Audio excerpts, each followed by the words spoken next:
कोकणाचं सगळं सौंदर्य नष्ट होणार आहे म्हणून पत्रादेवीला आपण साकडे घालायचं की ह्या संकटातून आम्हाला वाचवा. सरकारला सुबुद्धी दे आणि सरकारला सुबुद्धी दे आणि हे रद्द करायची सुबुद्धी दे. 98-60 सगळं आमचं कोकण उद्ध्वस्त होणार आहे.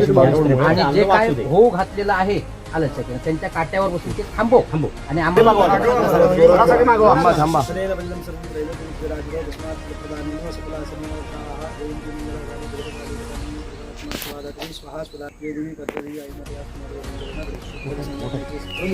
आज समस्त मंडळी आज या ठिकाणी कार्यकारिणी कुमारदेवतांच्या चरणाकडे उपस्थित राहून कुमारदेवतांना सांगून करतात. त्याचा हेतू असा जे काही राज्य सरकारच्या ठिकाणी जे काही महामार्गाचं जे काही काम या ठिकाणी त्यांनी चालू करण्याचं ठरवलं याच्याच अर्थाने त्या योग्य करून ज्या काही शेतकऱ्यांना होणारी जी काही हानी आहे ती योग्य करून दूर व्हावी.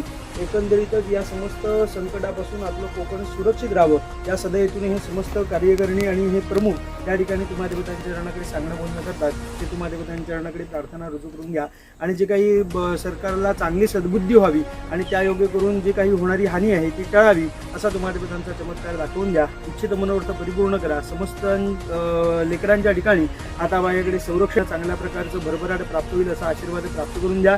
इच्छित मनोर्थ परिपूर्ण करा. केलेली सेवा मान्य करून घेऊन समस्त लेकरांचं सर्वतोपरी सांभाळ करा, रक्षण करा, कल्याण करा आणि बरं निसर्गाचं रक्षण करा. साहेब